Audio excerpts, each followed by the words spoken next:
Hello everyone, आइए आज हम लोग स्टार्ट करते हैं एक नया टॉपिक जिसका नाम है इंडेफिनिट इंटीग्रेशन। ठीक है, तो आइए इसको आज स्टार्ट करते हैं। इंडेफिनिट इंटीग्रेशन स्टार्ट करने से पहले हम उसके सिंबल्स, डिफिनीशंस, ये कैसे यूज होते हैं, इनके बारे में जानेंगे। ठीक है, उसके बाद हम इनके फार्मूले की स्टडी करेंगे, तब उसके बाद स्टेप बाय स्टेप क्या रूल्स इसके रेगुलेशन होते हैं उनको सीखेंगे। ठीक है, आइए पहले स्टार्ट कर लेते हैं। इंडेफिनिट इंटीग्रेशन सीखने से पहले क्या होता है एंटी डेरिवेटिव। ठीक, ध्यान से देखना, आप लोग सब क्लियर हो जाएगा। एंटी डेरिवेटिव, चलिए साथ में लिख देते हैं।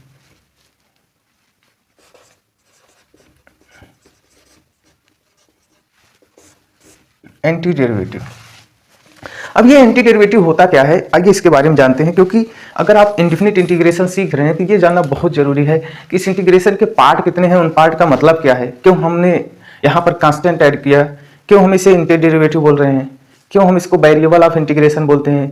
ये सब जो है सीखना जरूरी है ताकि इंटीग्रेशन आपको जो है आसान लगे। ध्यान देना। सपोज करिए हम कोई फंक्शन लिए जिसका जो है डिफरेंशिएशन पॉसिबल है उसके डोमेन में।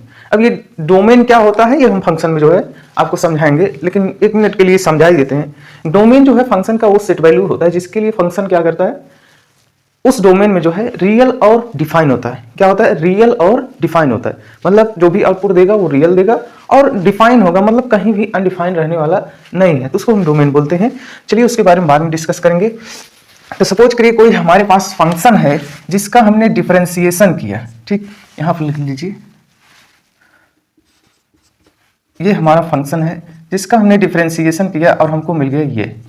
ठीक, ये फंक्शन था, इसका हमने डिफरेंशिएशन किया, हमको मिला ये। तो ध्यान देना, हियर स्मॉल एफ एक्स, ये जो स्मॉल एफ एक्स आया, फंक्शन ऑफ एक्स आया, ये क्या होगा, small F X is derivative of capital F x. भाई आप देखिए, जो है जब हम कैपिटल एफ एक्स का डिफरेंशिएशन किए थे, स्मॉल एफ एक्स आया था, मतलब इस फंक्शन का डिफरेंशिएशन आया था, तो हम क्या बोल दें कि here F X is the derivative of capital F x. ठीक, एंड भाई जब ये स्मॉल एफ एक्स इसका डेरिवेटिव हो गया तो ये कैपिटल एफ एक्स क्या है, बोलिए कैपिटल एफ एक्स क्या है। तो ध्यान देना, then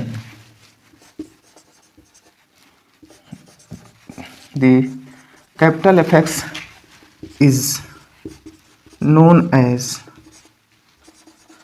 anti derivative of small F x.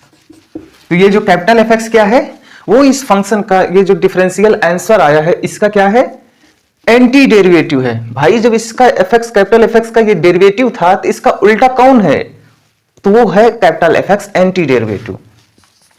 अगर आप लोग को यहां तक समझ में आ गया हो तो हम आगे प्रोसीड करते हैं। तो ध्यान देना, सपोज करिए यहां पर देखना, मैं मानता हूं कि आपको जो है अभी इंटीग्रेशन नहीं आता, लेकिन आपको छोटा सा डिफरेंशिएशन तो आ सकता है। जैसे मान लीजिए हम एक सिंपल डिफरेंशिएशन की बात करते हैं। ठीक, derivative of X to the power N का। ठीक, क्या करते हैं, पावर को पहले आगे लाते हैं। ध्यान देना क्या बोला, पावर को पहले आगे लाते हैं और पावर में से तब एक घटाते हैं। ये नहीं पहले घटा तब आगे लाओगे। ठीक, ये सिंपल सा फार्मूला है, हम सिंपल इसी को लिए हैं क्योंकि हमको कुछ समझाना है। ठीक, ध्यान देना। सपोज करिए हम जो है एक्स स्क्वायर का डिफरेंशिएशन किए, क्या आ गया 2x। ठीक, उसी साथ साथ हम जो है दूसरे एक एंटी डेरिवेटिव का डिफरेंशिएशन किए, सपोज करिए एक्स स्क्वायर प्लस 2 का, इसका भी रिजल्ट क्या आ गया 2x आ गया। सपोज करिए हमने जो है एक नया फंक्शन डिफरेंशिएट किया 5, इसका भी रिजल्ट क्या आ गया 2x। ठीक, तो आप देख रहे हैं जो है किसी भी डेरिवेटिव के मल्टीपल एंटी डेरिवेटिव पॉसिबल है। क्या है, मल्टीपल एंटी डेरिवेटिव पॉसिबल है। आप ये नहीं कह सकते कि एक्स स्क्वायर का डिफरेंशिएशन सिर्फ 2x का एंटी डेरिवेटिव सिर्फ एक्स स्क्वायर हो सकता है। आप यहां भी देख लें नीचे 2x का ही एंटी डेरिवेटिव, हम बोले ना कि कैपिटल एफ एक्स का जब डिफरेंशिएशन किए तो हमको मिला था स्मॉल एफ एक्स, मींस इस फंक्शन का क्या मिला था, डिफरेंशिएशन। हम क्या बोले थे कि इस कैपिटल एफ एक्स का ये स्मॉल एफ एक्स क्या है, डेरिवेटिव है। उसी समय आप ध्यान दीजिए, हम ये भी बोल दिए अब भाई जब इस फंक्शन का ये डेरिवेटिव है तो इस फंक्शन का ये क्या है, उसका एंटी डेरिवेटिव है, मतलब उल्टा वाला। ठीक, जिससे ये फंक्शन आया। वही हम कह रहे हैं कि हर एक डेरिवेटिव के मेनी एंटी डेरिवेटिव पॉसिबल है, इसका आप गारंटी नहीं ले सकते। आप किसी एक डेरिवेटिव बोल दें कि नहीं भाई इसका सिर्फ यही हो सकता है, ऐसा पॉसिबल नहीं है। इसी के लिए जो है हम लोग क्या करते हैं, इंटीग्रेशन का यूज करते हैं। कौन सा इंटीग्रेशन? इनडिफिनिट इंटीग्रेशन, जिसका कोई डिफिनिट वैल्यू नहीं है। क्यों डिफिनिट नहीं है? क्योंकि आप देख रहे हैं कि अगर इस डेरिवेटिव का आप इंटीग्रेशन करेंगे और रिजल्ट में सिर्फ आप एक्स स्क्वायर लिख दें, इसका मतलब हो गया आप वहां पर ब्लंडर कर दिए। कैसे? क्योंकि इसी डेरिवेटिव का आप देख रहे हैं तमाम एंटी डेरिवेटिव पॉसिबल है। इसीलिए हम क्या करते हैं कि उस इनडिफिनिट इंटीग्रेशन में जो हमारा एंटी डेरिवेटिव आता है उसके साथ हम क्या करते हैं, एक आर्बिट्रेरी कांस्टेंट ऐड करते हैं जो इस कांस्टेंट वैल्यू को मैनेज करता है। ठीक है, आइए देखते हैं डिफिनीशन इंटीग्रेशन का। ध्यान देना, तो यहां पर देखना अनडिफिनिट इंटीग्रेशन का डिफिनीशन। अब आपको तो पता चल ही गया है कि उसका डिफिनीशन क्या है, आप देख ही लिए यहां से पूरे सारांश। ये जो हम आपको बताएं, ये जो भी आपको बताएं, अगर आप दिमाग लगा रहे होंगे तो आपको पता चल गया होगा कि इनडिफिनिट इंटीग्रेशन का डिफिनीशन क्या होता है। फिर भी लिखने की हमारी आदत है, आइए लिखते हैं। हमें क्या दिखा कि हर एक डेरिवेटिव के मेनी एंटी डेरिवेटिव पॉसिबल हो सकते हैं। ठीक, तो हमारा काम क्या है, इस फंक्शन का जब हम डिफरेंशिएशन किए तो हमको मिले डेरिवेटिव। अब भाई कोई हमारे पास ऐसा टूल्स होने चाहिए, ऐसे हथियार होने चाहिए जिनका हम यूज करके इसको जो है ऑब्टेंड कर सकते हैं, मतलब प्राप्त कर सके। ठीक, तो वही टूल्स, उसी की हम बात करने जा रहे हैं जिनका नाम है इनडिफिनिट इंटीग्रेशन। इनडिफिनिट क्यों है? क्योंकि आपको पता होना चाहिए कि एक ही डेरिवेटिव को देख रहे हैं, बहुत सारे एंटी डेरिवेटिव हैं, तो आप वो टूल्स यूज करके एग्जैक्ट नहीं बोल सकते कि इसका यही है। उसके लिए अगर आपको एग्जैक्ट बोलना है तो वहां पर आपको एक आर्बिट्रेरी कांस्टेंट यूज करना पड़ेगा, जो कि ये जो अलग अलग से आपको इसमें कांस्टेंट दिख रहे हैं उनको मैनेज करेगा। उसका नाम क्या है? Arbitrary constant. जैसा हमारा डेरिवेटिव होगा उसके रिस्पेक्ट में वो उसी तरह का कांस्टेंट जो है अपने पास रख सकता है, लेकिन हम सिर्फ एक वेरिएबल मींस वहां पर एक आर्बिट्रेरी कांस्टेंट को अलग से एडअप करेंगे। ठीक, ध्यान देना। अब हम इसका क्या लिखने जा रहे हैं, डिफिनीशन। तो आपको डिफिनीशन दिख ही चुका है, इसका डिफिनीशन क्या है, फिर भी लिखने की हमारी आदत है, आइए लिखते हैं। ध्यान देना, ए फंक्शन, क्या ए फंक्शन, अब ये जो फंक्शन है ना इसको ध्यान से देखना। A function can have many anti derivative. क्या? Many anti derivative. लीजिए, जो आपको हम यहां बोल रहे थे उसको हम जो है लिख दिए। क्या लिखे हैं?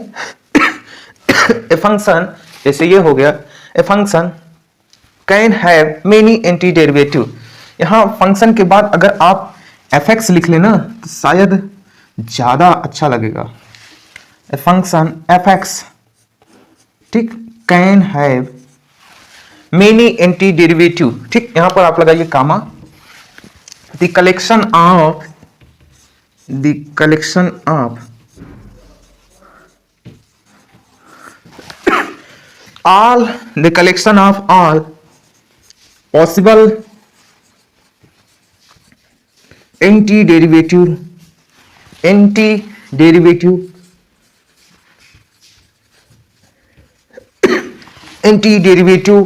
of fx। भाई किसका एंटी डेरिवेटिव निकाल रहे हो, ये तो पता होना चाहिए ना। ये जो आपका डेरिवेटिव आया स्मॉल fx, इसी का एंटी डेरिवेटिव, एंटी मतलब जिससे ये डिफरेंशिएट करके आया था, ये कैपिटल fx हमको चाहिए। is known as indefinite integration।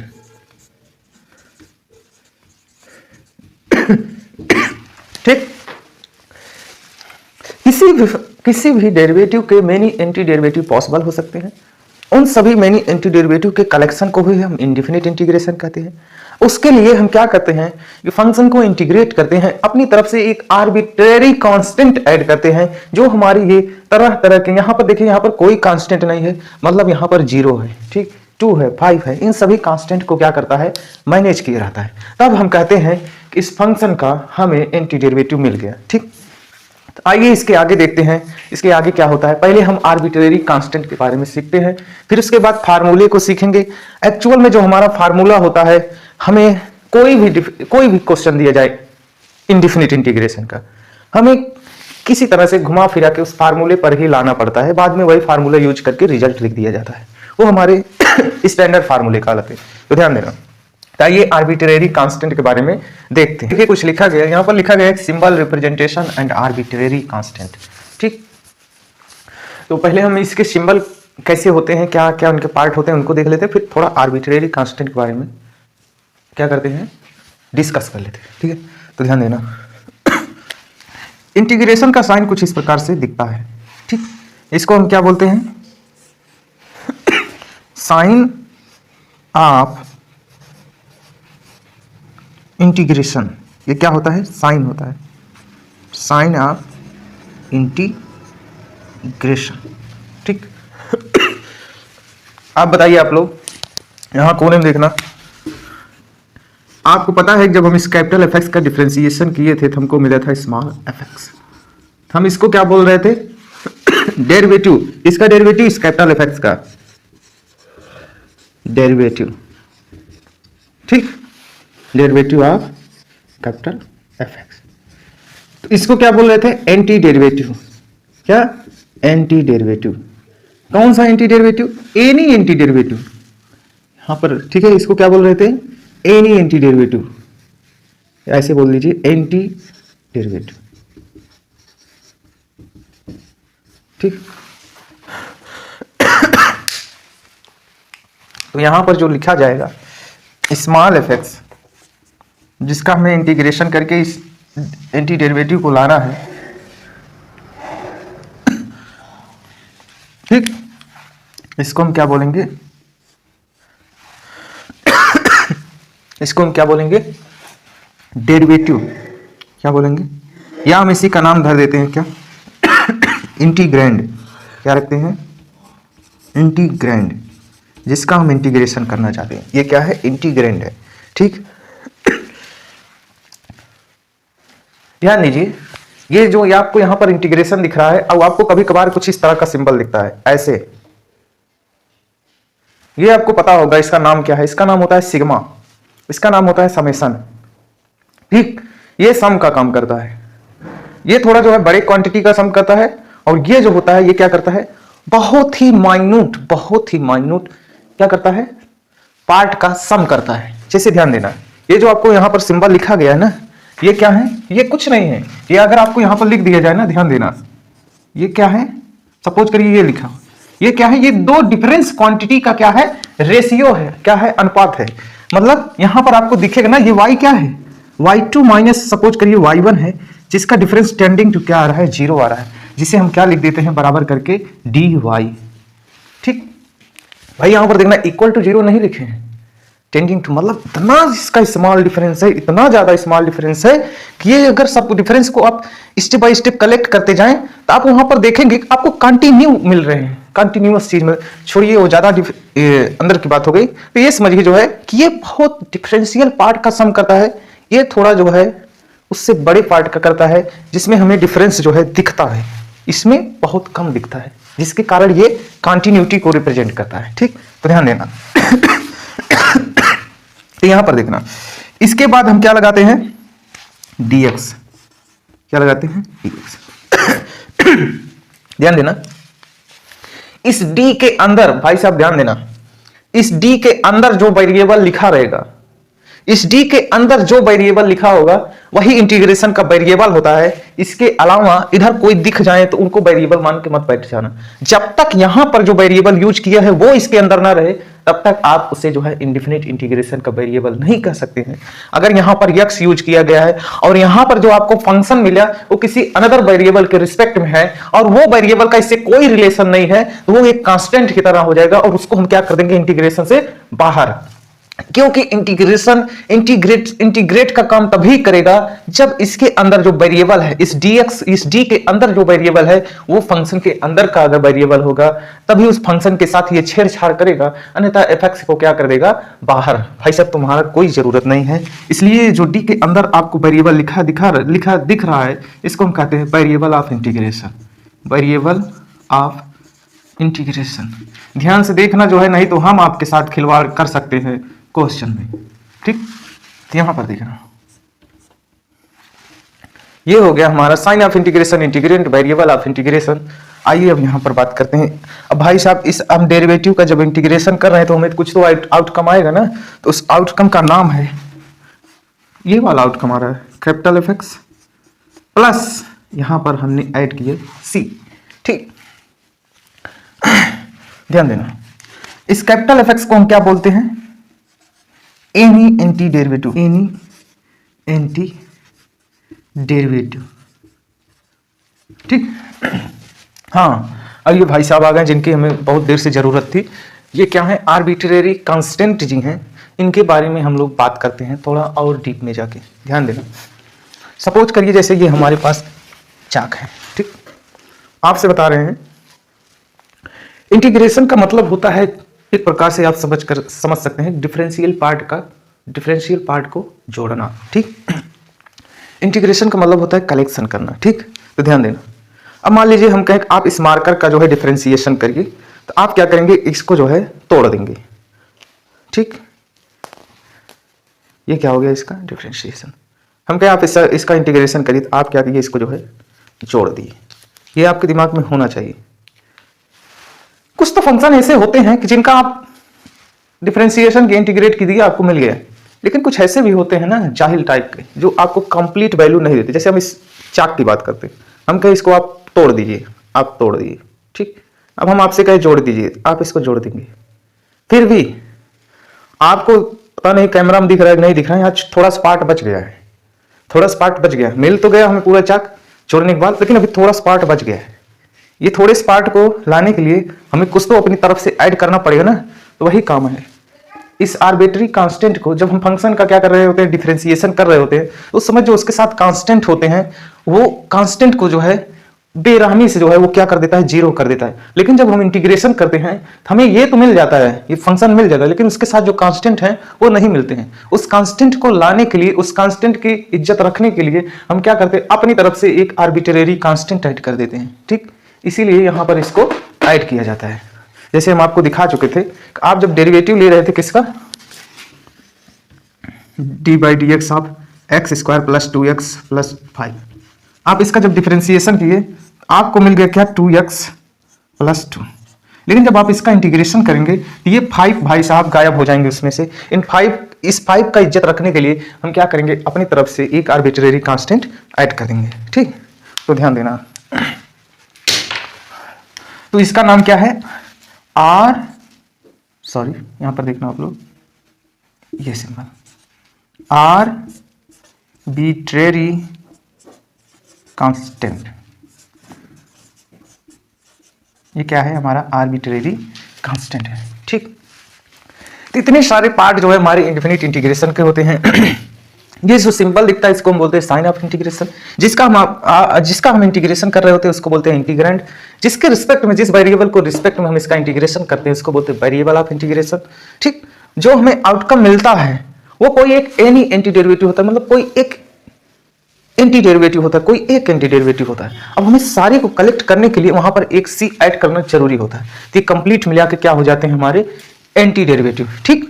उसमें हम क्या करते हैं, जो अलग से कांस्टेंट ऐड करते हैं उसका नाम होता है आर्बिट्रेरी कांस्टेंट हो सकता है। ये आर्बिट्रेरी कांस्टेंट है, तो जो भी कांस्टेंट होगा ये उससे सिंबल के साथ मैनेज करेगा। हो सकता है आपका कांस्टेंट माइनस में हो सकता है प्लस में हो, पॉइंट, डेसिमल, फ्रैक्शन जैसा भी होगा ये सबको मैनेज करेगा। इसी के कारण ही इसका नाम क्या पड़ गया, आर्बिट्रेरी कांस्टेंट, ठीक। तो आइए जो है फार्मूले नहीं, आज के लिए इतना ही, मिलते हैं नेक्स्ट वीडियो में। ज्यादा हो जाएगा तो आपको हजम नहीं होगा। Thank you.